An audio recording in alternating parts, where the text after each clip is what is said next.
Welcome to In the Spotlight. I'm Abigail Pogrubin. My guest today is Menachem Rosensaft. He's the son of Holocaust survivors, and he has dedicated his life to the study and teaching of genocide and anti-Semitism.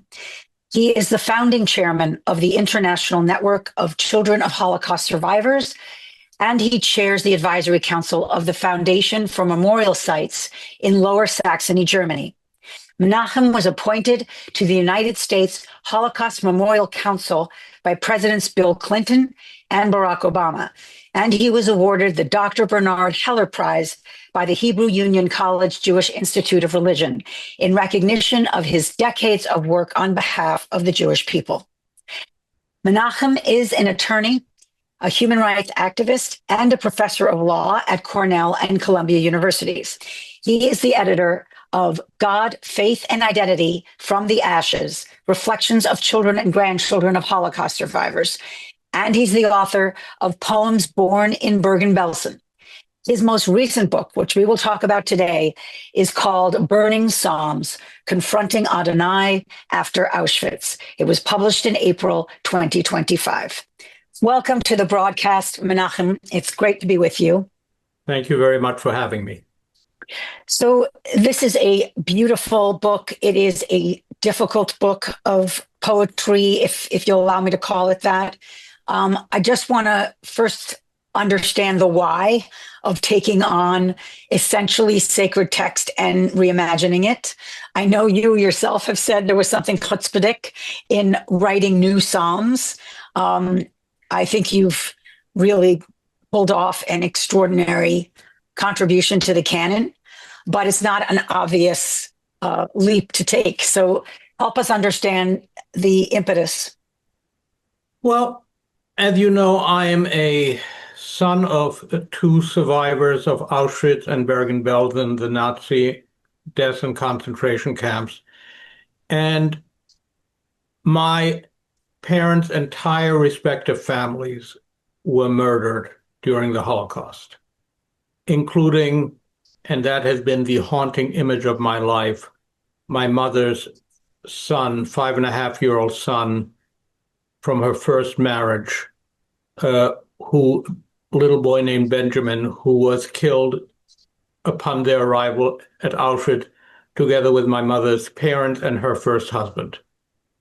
And as we sit in synagogue during services, whether it's the days of awe, Rosh Hashanah, Yom Kippur, the festival, Shabbat, the morning or evening services, the glue that holds the liturgy together is Psalms. And they are totally incongruous in the context of the Holocaust. What we read are praises to God, gratitude to God, praising God for loving kindness, for miracles performed, for rescue, for carrying the people of Israel on eagle's wings. And we know that nothing of that kind, no divine intervention occurred during the years of the Shoah, during the years of the Holocaust. And at a given point, I felt that there needed to be a way of bringing Holocaust memory into the liturgy. And so I started to write reactions to the Psalms, poems inspired by the Psalms. And that led me to write over a period of about 1.5 years, what became Burning Psalms, an effort to interact with God, with Adonai, in the way that I believe we need to in the aftermath of the Holocaust.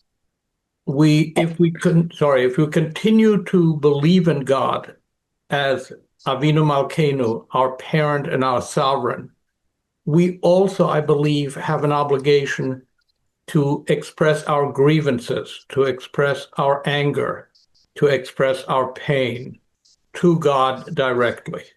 And is that because in order to either maintain faith or even just a conversation with God, we have to have an honest relationship with God? Is there some sense that without that candor, proverbial or literal, it's not real faith?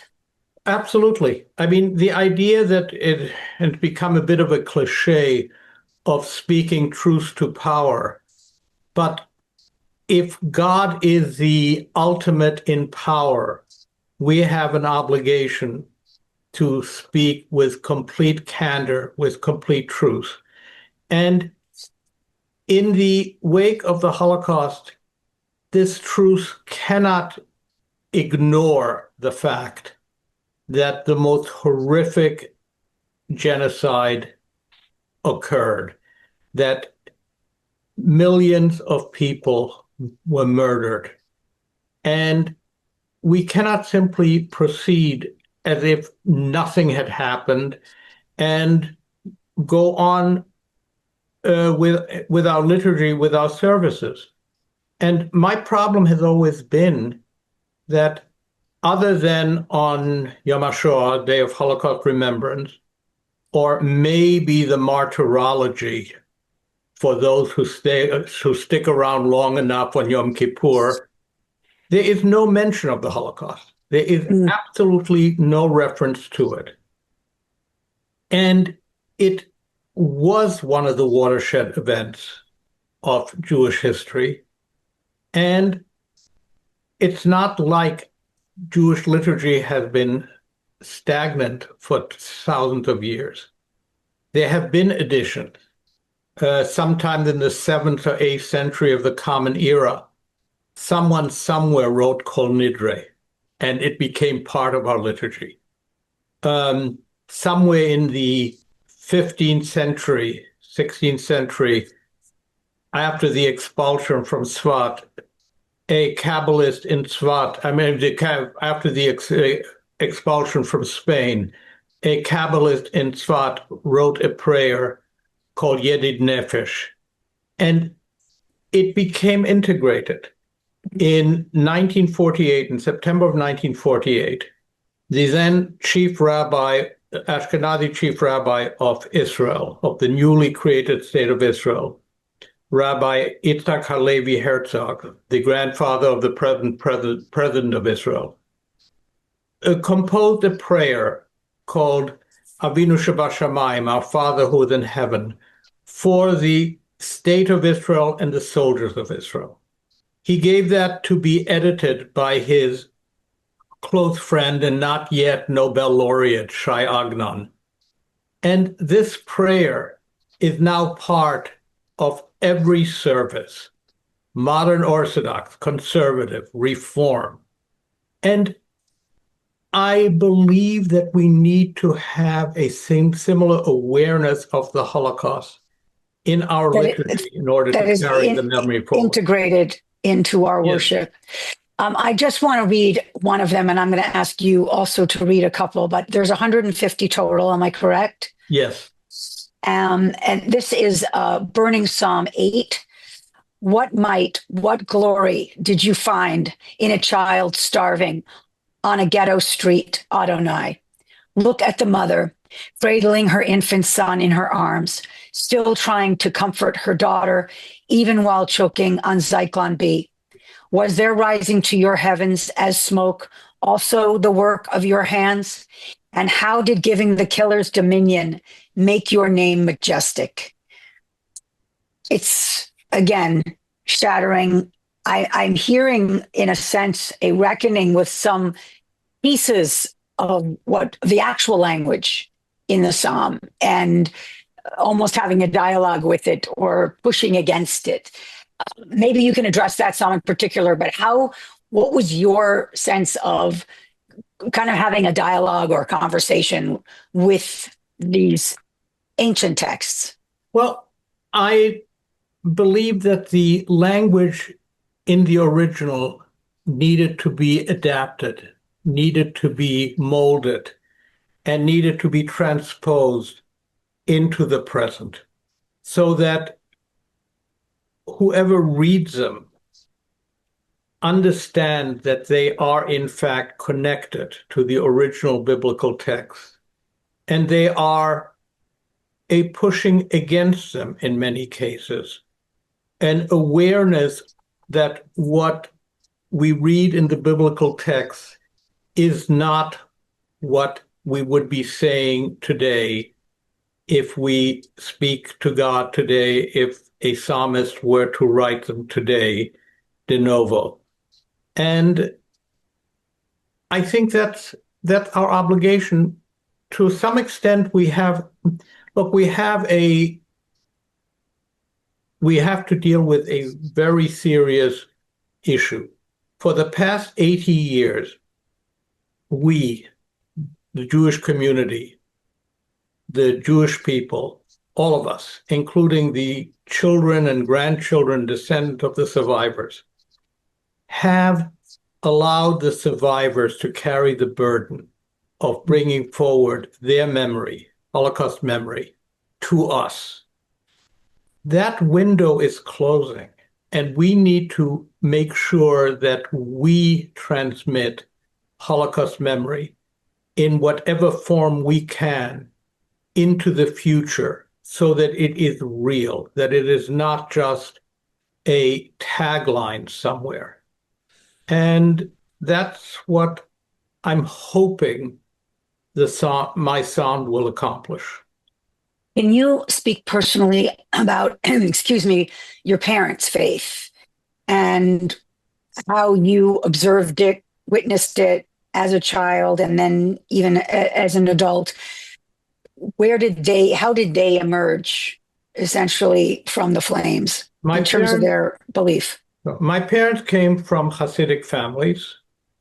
My mother's parents were, my grandfather was a goldsmith. They were professionals.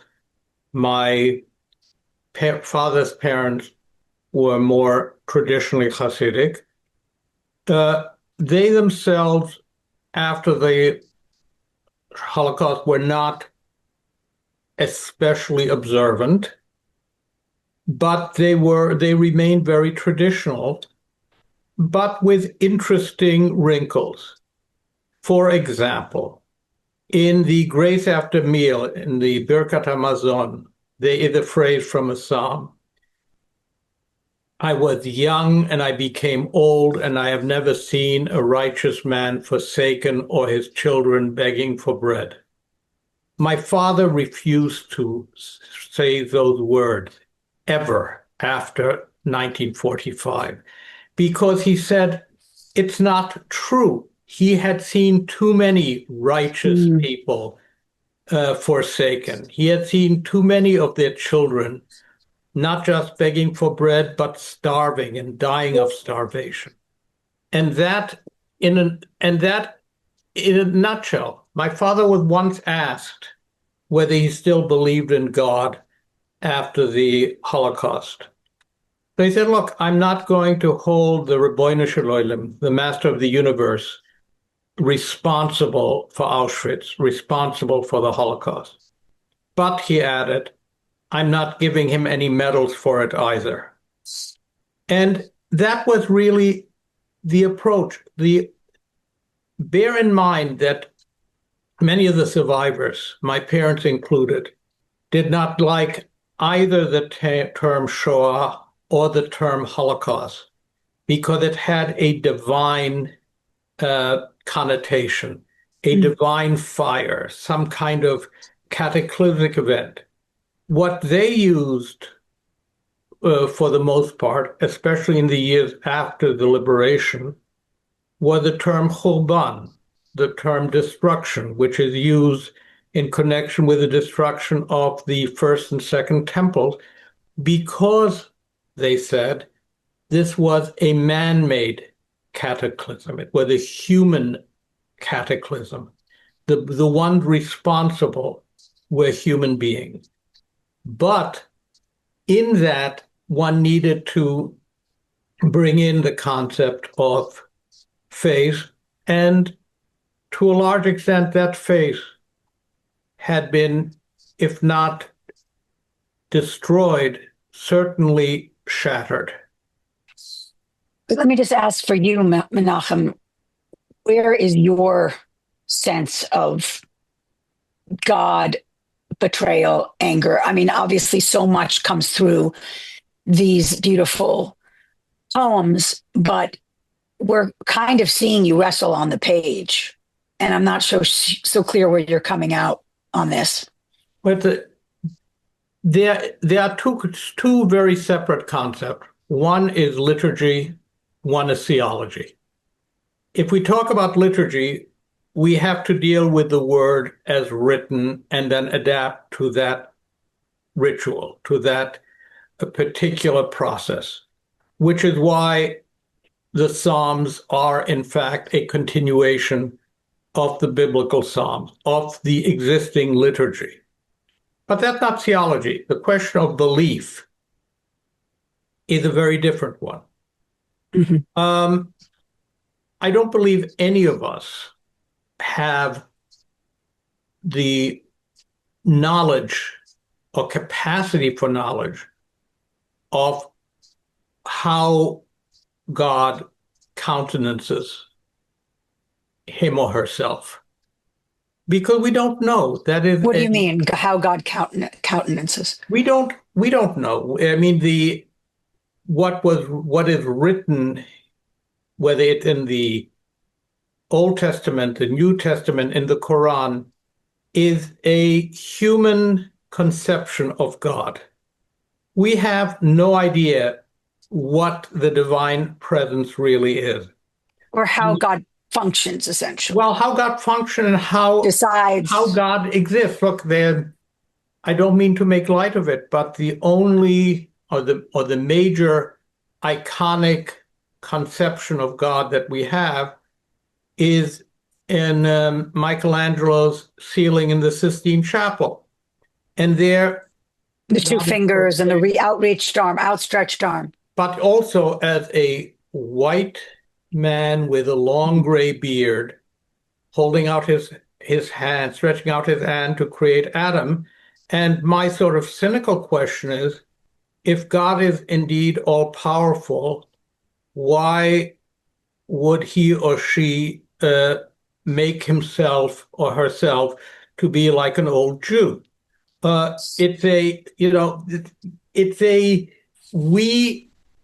We perceive God, or we want to perceive God in our own terms. What I've wrestled with and come to terms with is the idea not of God, but of a divine spark, what is called in Kabbalistic terms the Shekhinah, a kind of divine mystical spark.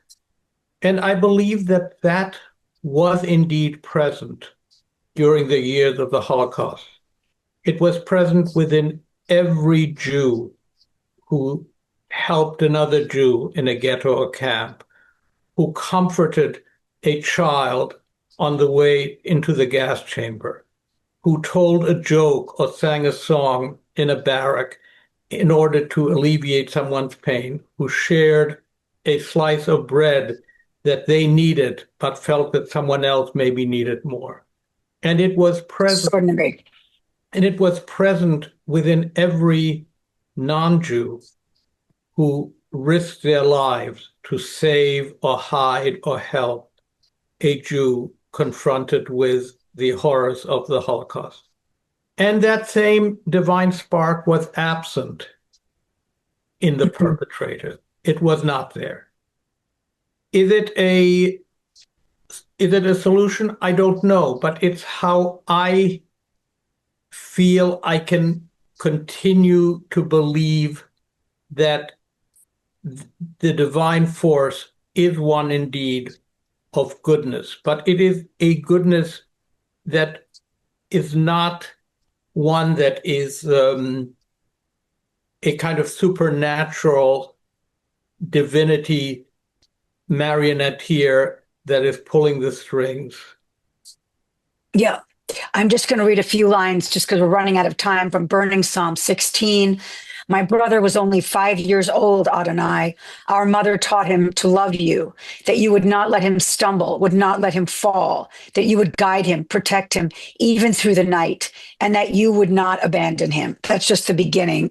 So to get to what you were touching upon, this idea that God was in control, that God essentially had a decision to make and made the decision that God did. Either maybe it wasn't actual agency, God forbid, to engineer the Holocaust, but not to stop it, not to intervene is a word you used. How do you define this God who you're angry at or working out mixed feelings about, if actually this was a God with choice, with agency, with the chance, the opportunity to stop it and didn't? Well, if there exists a God who could have prevented the horrors, or who could prevent other horrors, other genocides from occurring, and didn't or doesn't, then how can we believe in such a God? How can we pray to such a God? How can we thank such a God? But if we are, and by the way, that is the sort of, if you will, Richard Rubinstein or Nietzsche approach of God is dead and we have killed him. But if we want to continue with our tradition, with our ritual, if we want to continue reading Psalms that talk of loving kindness, we also need to have Psalms that express our anger that this loving kindness was withheld. If we want to talk about miracles, we have to say there were no miracles, and if miracles could have been performed, if they were performed in the past and could have been performed, they weren't. And at the very, let me, Menachem, I'm just channeling. I can imagine some of voices, and maybe it's simplistic to say observant voices, who say it is not for you to question, and you are questioning God, that itself is sacrilege. But isn't that Jewish tradition? Isn't it Jewish tradition to argue with God, to question God? Isn't that, in fact, one of the first biblical interactions when Abraham questioned God, albeit the angel, with respect to Sodom? There was a Hasidic master, Levi Yitzhak of Berdichev, who was known that he would argue with God on behalf of the Jewish people. Again, if God is our parent and our sovereign, Avinu Malkeinu, shouldn't we speak to God the same way we do to a parent, to a sovereign, honestly, without withholding what we feel within us? It's a dialogue, and it's a dialogue in which we're not getting answers, but it's still a dialogue. So I want to finish with the child, which you mentioned the term other genocides, or other, you choose the term, where God might be standing by and is not intervening. Even to open up the idea that there are others is sometimes controversial, just in a sense of analogizing the Shoah to anything else. I would love you to read just the beginning of the child, if you can open it in your book, and then we can speak. If you read the first, up until maybe Be'eri. Murdered children, emaciated children must awaken us before it is too late, to who we are, to why we are.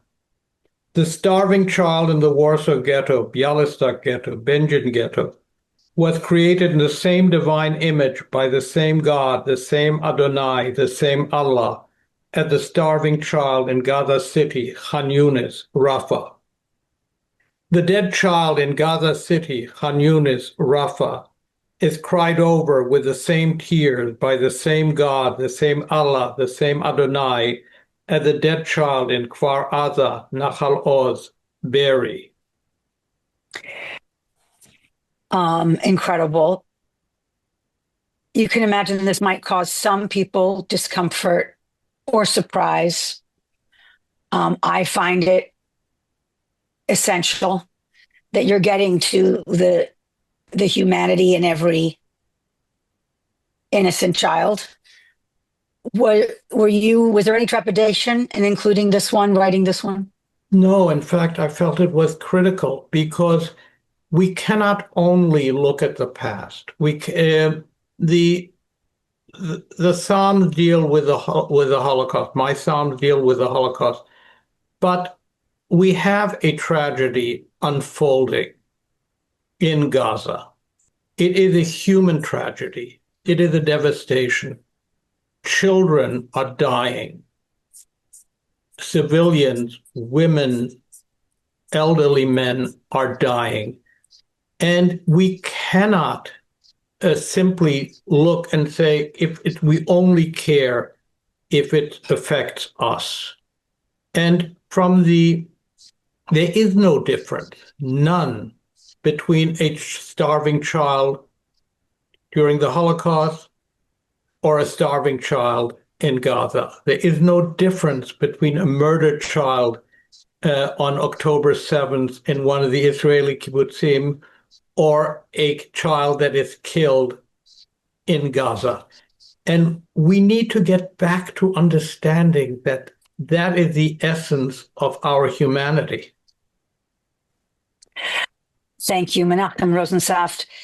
The book is Burning Psalms, Confronting Adonai After Auschwitz. It is powerful. I do think it should be incorporated in liturgies around the world. And thank you for this poetry, for your story, for your words, and for reminding us we can't look away. Thank you, and thank you very much for having me, Abby. I'm Abigail Pogribin for In the Spotlight. Thank you for joining us. I'll see you next time.